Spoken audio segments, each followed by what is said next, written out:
Okay, so without further ado, and while I stall to bring out the intro here, I would like to bring out our first speaker, Will, also known as Push Dust In. He is currently the PR and communications manager at Q Games. Uh, used to work for Did You Know Gaming, and is also the founder of Source Gaming. He will be talking about smashing misinformation in the Smash Brothers Super Smash Brothers fandom. All right, Will, take it away. Thank you for having me. Let me go ahead and share my screen. Let's see. Okay. Is that appearing for everyone correctly? Looks good. Uh, all right. So today I'll be talking about something that has occupied my life for over half a decade, and that's battling against misinformation within the Smash Bros. Fandom. I'll talk about how I started to get into that position, my successes, and some of lessons I've learned throughout the years. So let's go on to the next one. Before we get into the nitty gritty of it, I figure I should briefly introduce myself. I'm Will. I work as a PR and communications manager here at Q Games, and I've been in Japan for over 10 years. And but you're not really here for me. Instead, you're here for my secret double life that I've been living, Push Dustin. And for about 6 years, I had the realization that there wasn't a whole lot of English speakers in the gaming online sphere that knew a lot about Japan. Japan has always been somewhat like fetishized in the gaming community and is kind of seen as like a holy place. So it's kind of odd. But at the time, I was doing English teaching, and I knew that I didn't want to do English teaching for the rest of my life. So I started thinking about ways that I could boost my resume and get into a field that I was more passionate about. So talking about video games seemed like a very natural fit. So I started to write about it. And that since there was a huge demand for that information about Japan, it just seemed like a natural fit to start a website where I could go back to the source and see what things were lost in translations and see if there was more information that was, to uncover. I appropriately named it Source Gaming, which is very original. And here's the mascot. His name is Sosuke. I think he's pretty cute. So before we get past this, I would like to also give a quick shout out to a lot of people in the field who I drew a lot of inspiration from. There's a ton of sites that are dedicated to certain series within video games that are really hardcore and have done amazing work, such as Starman.net, Cerebi, and Kentopia. So please, if you're interested in learning more about those series, go ahead and check those out. As I mentioned, I became increasingly specialized in the Super Smash Bros. Fandom. For those of you who don't know, I'm sorry if you are here from my Twitter, you probably already know this, but Super Smash Bros. Is a platform fighting game made by Masahiro Sakurai that features fighting game characters, mainly Nintendo characters, duking it out, trying to knock each other off of the stage. If anyone in Japan knows about Ohajiki, that's basically what the concept is. It's like flat marbles trying to get your opponent out of the stage. This guy over here, he also made Kirby, if you guys are familiar with that character. And the game has evolved over the years. It started out on N64 with just a roster of 12 characters, and 4 of those characters were based on other characters. So it was like 8 wholly original characters and then 4 clones or semi-clones. Now the game is massive. It features over 70 characters, and it includes the cooperation of a lot of video game companies, including Square Enix, which makes Final Fantasy, Capcom, which makes like Street Fighter, Sega, Sonic, and even Microsoft. The game has become a de facto celebration of video game celebration over the years, and because of that, the fan base is pretty intense. There's a huge portion of the fans dedicated to just speculating and discussing what characters could or could not make it into the next game, or in this case, with the current game, through DLC. And the game has sold over 20 million copies. It is currently the most sold fighting game in the world. The previous record was actually Street Fighter 2, which held that record with a number of re-releases. So just one game kind of taking the crown is pretty impressive. For me, I've been a long-term fan of Smash Bros. I played it all throughout my childhood. And when I was just starting Source Gaming, the games Super Smash Bros. For 3DS and Wii U were in active development and promotion cycles. So because I was already a hardcore fan of that, like I was very involved with Brawl speculation and everything like that. I really wanted to. I was consuming a lot of content that was dedicated towards speculation and rumors, and naturally, I just started writing about it. And then when I started doing that, I realized that there was this huge information gap between the Japanese and the English sides of the fandom. In particular, the history of the series and what characters were considered a plan. So I started to dig a little bit deeper. Um, there is a number of reasons why this misinformation starts, and that's because there is a lack of authority on the internet.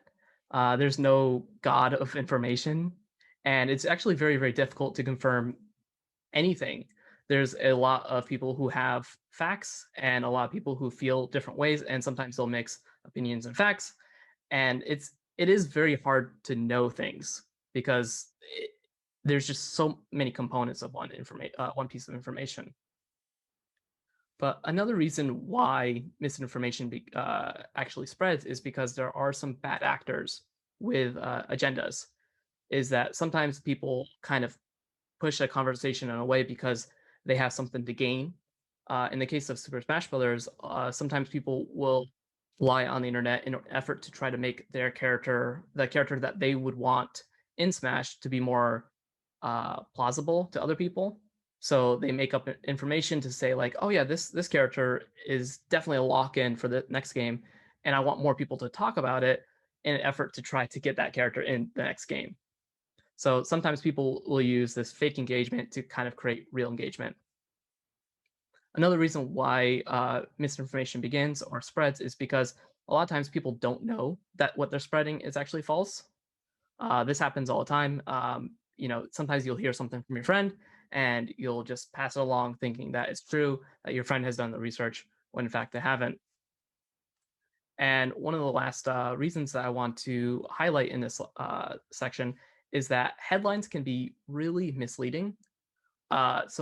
With modern journalism, they have to be very, very catchy in order to grab the reader's attention.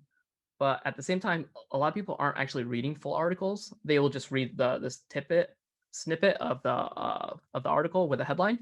And so, if a headline is written in a way to be kind of inflammatory, then it can kind of give the reader the wrong impression. And since 90% of people who read it don't actually click on the link, this can actually spread false information. So the issues with all this misinformation is that confirmation bias is incredibly strong. It's very, very, very difficult to tell people that what they're hearing is wrong, what they know is wrong, because sometimes people will build parts of their identity around this information. In the case of Smash Brothers, it's probably not that extreme, but if you kind of think about it in other parts of life where misinformation exists, you can kind of see that happening. Another issue with misinformation is that it can damage reputations and it actually can create false expectations. So people can think something will happen because they've been told, they'll think Y because they've been told X, when in reality, X never happened. So Y is kind of a illogical leap. So it's very important to kind of battle and push back against that misinformation. So in the next part, I'm gonna actually start going for some examples that I've dealt with in pros fandom, trying to make it as simple as possible for people who are not too aware.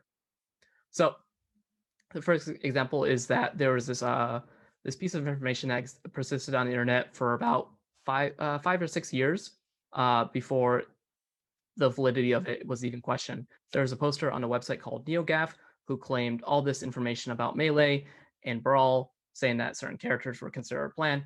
If you look at this slide right here, you can see this is kind of like the roster of Melee. So they were saying, like King Day would have been in Melee, but if there weren't for the clones and stuff like that, and that Wario was actually kind of considered, but Sakurai felt that Wario deserved better, or that Wolf was considered, but because of shared animations and stuff like that, he wasn't Masahiro Sakurai decided not to go with him, and that Leaf was actually considered he's a Fire Emblem character instead of Roy. But the fact of the matter is, all of this information that I just said here is false. The person who originally made that post was actually just making things up on the internet.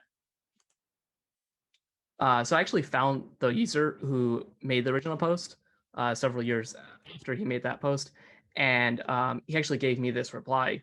He told me that he had a rudimentary understanding of Japanese, and that he was just a dumb attention-seeking teenager.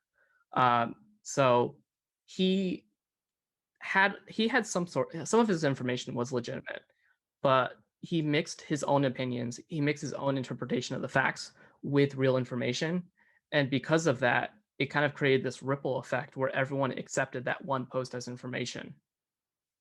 So I knew that I had to find a way to kind of resolve this issue, and the way that I did it was by creating a source. So I decided, what happens if I create the ultimate resource for people to reference? And that's what led to probably the most important work that I've done for Source Gaming, and that's the definitive list of unused fighters in Smash. So I gathered all the sources, all the information that was available, and wrote it up in a document, included references to the sources so other people could double check and fact check myself. And then I kept updating that. I kept taking feedback from the community, um, and I also promoted it to content creators and people within the Smash Bros. Fandom as the best list. And because of that, it actually started having this ripple effect where it led to the wikis being revised, and it led to new videos being made about this information that was being uncovered. And eventually, that misinformation was resolved.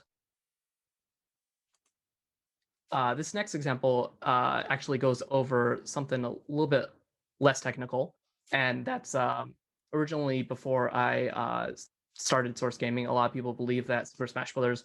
Was actually created originally intended for the Super Nintendo, and this was actually originated from a Wikipedia page, and it kind of seeped into online content creation. So one thing I realized is that content creators, they do not like, just with everyone, not just content creators, but everyone has so much brain space, and it's very hard for people to know everything. And because of that, you have to try to make it as easy as possible. For this particular example, what I did was I actually found out that there was a project plan for Smash 64.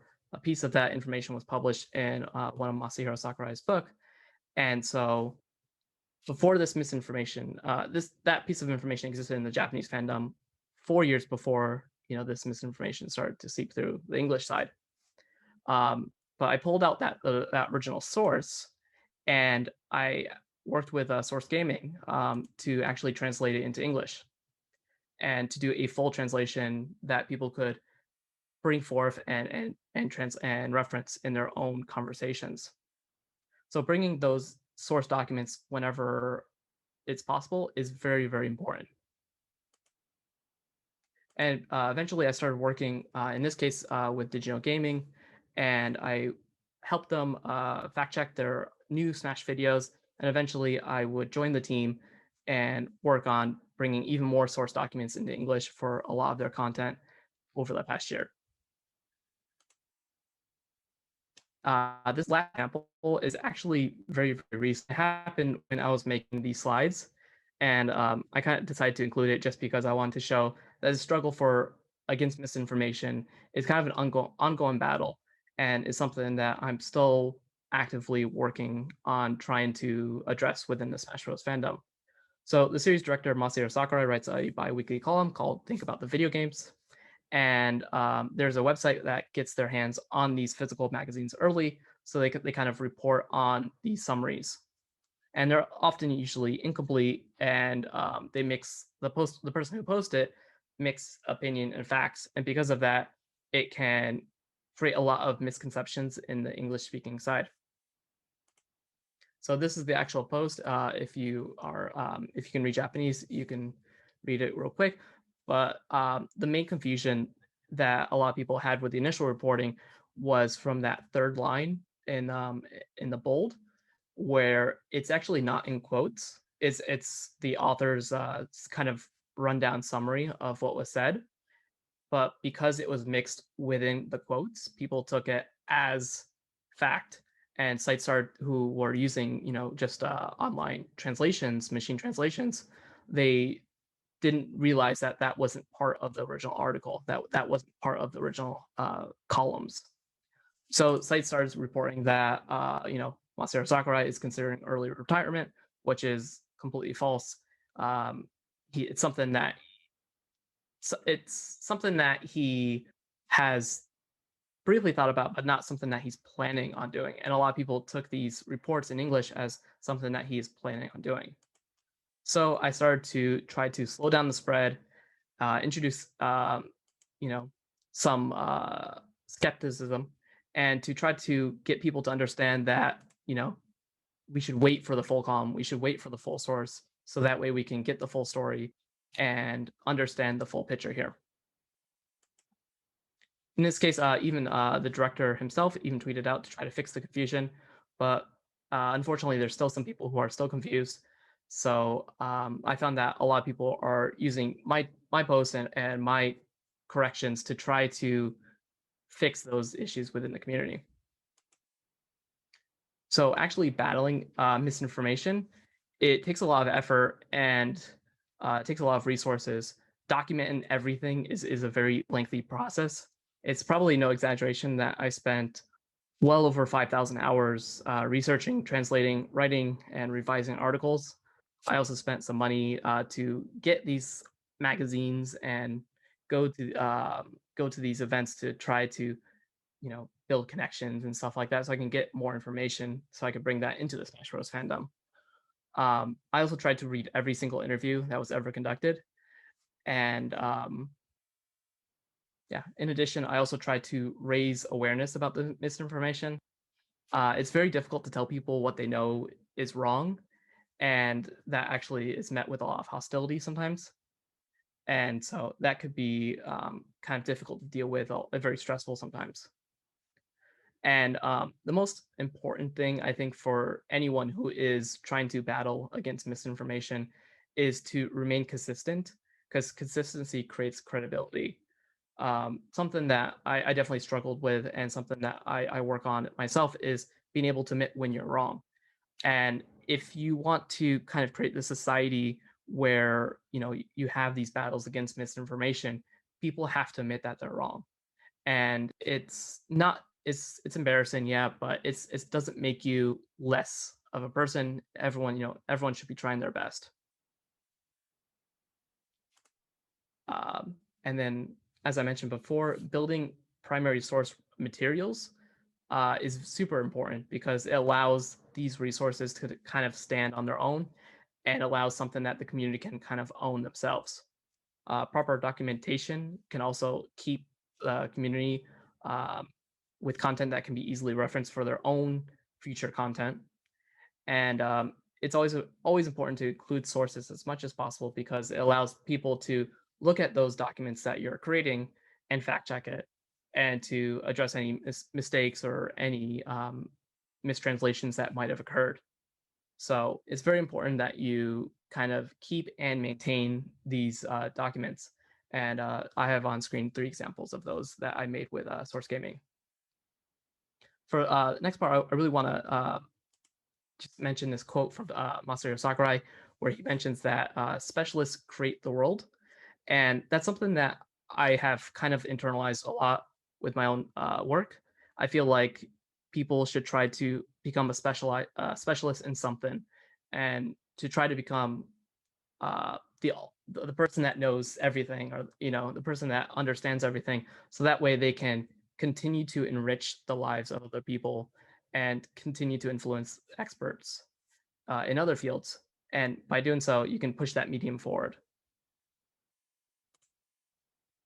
So, as well, as I mentioned before, it's also very, very important to try to build a community of truth seekers. It is important to remember that you are part of that community. And to work with everyone as much as possible, because eventually you can create this ripple effect where you can build your own truths, your the and fix the misinformation, and it ripple out and help address those misconceptions. So I hope everyone enjoyed this quick presentation on misinformation in Smash Bros. Uh, and if you have any questions, I guess I will be taking that now. All right. Thanks so much, Will. Wonderful talk. It's not every day that you hear about battling misinformation. That's not strictly like in current media or in like politics or Mhm. something. But and yet, you know, there's a lot of people involved in the Smash Brothers community and in the gaming development side. Okay, so we will open the floor for questions. There's about a 10-second delay on the Facebook Live, but if you if you write any questions on the Q&A section on our Facebook, Katie will keep an eye on it. So floor is open. Either unmute yourself on the Zoom or type it in the chat. Yeah, for the political sphere, like when that actually those kind of issues kind of came to the forefront after I started Source Gaming, and so it was something that I was already kind of thinking about before the 2016 election. The strategies are probably similar. I mean, it's a Mhm. different different media, different sphere, but the strategies in order to combat each, I think definitely is, I can imagine, very similar. Yeah, I think raising awareness is probably the most important thing, and trying to get people to understand that, yeah, there might be multiple sides to the story, but there are some things in life that are objectively true or false. And trying to help people learn the difference between fact and opinion is very difficult, I think, with the current social media landscape. Ooh, we got a question. Katie, you want to read that out? Sure. Matt says, interesting talk. I was wondering what techniques you have found when dealing with someone who has difficulty changing their view to help change their view when you know you are right anyway. Smiley face. So that's definitely something that I had a lot of trouble with, especially when I first started. I tried to be very overly aggressive and get into like challenge pits basically online, but I realized that that's not the right way. And if people are being aggressive or unwilling to accept the facts, then at a certain point you have to be like, okay, well, the information is here. If you'd like to check this, feel free, and then move your efforts, because otherwise you're spending a lot of negative energy on that person, whereas it could be used to help other people in a more positive manner. Yeah. I was reading about like a confirmation bias that you mentioned at the start of the talk recently, and it's such a Mhm. it's so difficult to figure out how to deal with these kind of situations. Yeah. Yeah, because yeah, people do. It's like I said, it's very hard for people to admit that they're wrong, or to see other sides sometimes, and confirmation bias is very real. But I think like in the case of Smash Bros, it's not super personal. Like like people are like, oh, you're wrong about this character or whatever, then I'm like, I shrug it off, because it's not life or death. But I understand in other aspects, maybe in the political sphere or something like that, it could actually be really much more of an impact. Do you find in the Smash Bros sphere most people are pretty receptive when you correct them? Like they're happy to accept, or you have to Initially, no. Initially, no. even if you show I them the sources? Yeah, initially I got a lot of hate mail, Oh God. got some death threats even, um, over talking about a video game. But I found over time that there's a portion of the fan base that really respects me and looks to me to help guide them, and it's kind of evened out a little bit over the years, I'd say. Amazing that you kept going through hate mail and all that stuff. Yeah, people are pretty intense sometimes. Any other questions from the Zoom or the Facebook? We got some time. Well, so I do actually have a question. Obviously, like your impetus is starting with this is that you were filling a vacuum, especially when it came to misinformation coming from a, you know, how English, like there's the big English and Japanese a language gap essentially. Yep. And have you noticed you started doing that? And you know, certainly I kind of understand the concept where the boat on you're on to say like, okay, I know Japanese, I know English, and it's like how poorly things can get translated into English. Have you noticed a change in like what is the source of misinformation as you started with the language stuff, but is that language barrier still based on misinformation still prominent, or has that changed a little bit? Is there like a more different source of misinformation that comes out? So I think like early on there was a lot more misinformation that was just because of foreign languages or because it was very difficult to verify information outside of English for the English speaking fandom. Like I remember there was a rumor in third game that there was like this interview that the director had with a French magazine, and it kind of existed a little bit in the French side, but it kind of persisted in the English side, and that those kinds of rumors and those kinds of misinformation, I think, has kind of died down in the last couple of years. I think people are thinking more about translations and thinking about where that information comes from and trying to, verify that that translation is correct.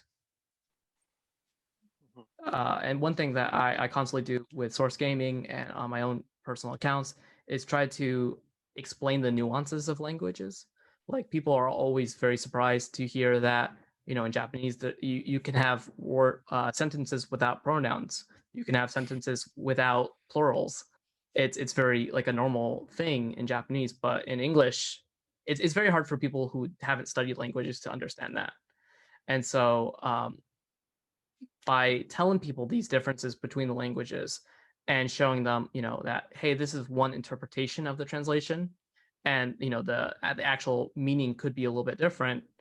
I think that kind of awareness has increased over the years. So I think those kinds of language issues has decreased. Fantastic. Anything from the floor? Can I ask another question? It's a little bit. I thought your talk was really great, by the way. I didn't say. I thought that it was a really easy to understand, and yeah, I love having like it was a really nice sort of combination of very serious topic, but talking about Smash Bros was cool. But actually, I wanted to ask. It's a little bit different, but like about your jump from being an English teacher to working in gaming. That's pretty amazing. Like I know lots of people that would love to make that. Could you talk a little bit about how you did that? Sure. So we I can make was a whole another 20 minutes. I know, right? A small summary. Basically, like one thing I realized. Well, I should preface this by saying I'm actually a political science and Japanese studies major in college. Cool. And so English teaching wasn't something that I've always envisioned myself doing. Instead, it was like something that it would help me get into Japan, and it would help me, maybe figure out what I want to do. Because I was kind of like at a crossroads in my life. And so after doing that for a couple of years, I was like, well, like I mentioned, I was like, I don't really want to do this forever. And I knew a lot of English teachers who are doing it forever, and they absolutely love their job. But I knew that that wasn't me. And so I was thinking about ways that I could get a new job, and getting a new job in Japan is very, very difficult. And one thing that you definitely need to do, regardless of the country, is to make sure that your credentials match up. And so I started thinking about ways that I could actually booster my credentials. And one of those ways was to do more translations and to improve my writing, because especially like around that time, my English writing had really decreased because I was living in Japan and speaking with non-native English speakers. You start to like your language ability kind of morphs over time. And so in order to keep sharp, I was like, I need to start writing and I need to start translating because I need to get better at I need to write more so I can get better at translation. They kind of go hand in hand. So that was my primary inspiration for doing source gaming. And because of that experience and from running my own website, managed a team of about I think 15 people from all around the world, going to game shows and networking like crazy. I was able to actually transition outside of English teaching. Very cool. So if you are interested in doing something, just do it. Right? Like, yeah. Yeah, I mean, I'm moving home in a couple months after teaching English in Japan for 5 years because I'm like, it's time to move on. But yeah, I'm very impressed that you managed to make that transition while staying here. It's really, really cool. Thank you. And I hope you have a good move back to, yeah. Yeah, I'm sure there's good things ahead. Yeah. We're about at the 10-minute mark, but I do want to take boss's prerogative and close out with one question. The E3 is coming up, and Nintendo is doing a Nintendo Live. Would you like to put your foot down and talk about some predictions or about Smash Brothers right now?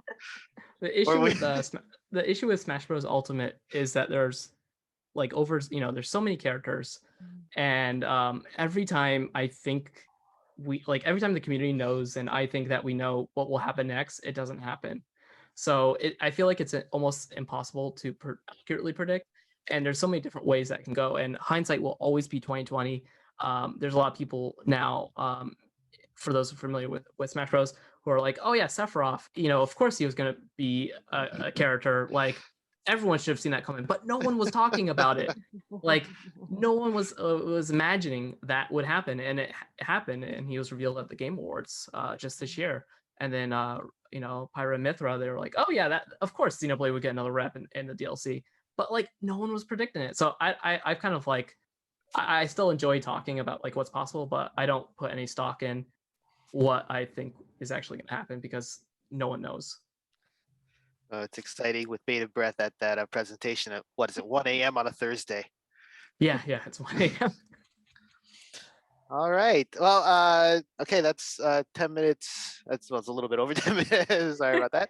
But yeah, I'd like to bring this Will's talk to a close. Everybody give a round of applause. Yeah. Oh, fantastic really talk. Amazing. Fantastic talk. I was grown up with Smash Bros, so that's why I really, really enjoyed your talk. Yeah, and also translation, interpretation, and language gaps are kind of my field too. So that's why I really enjoyed. Thank you very much, Will. Thank you.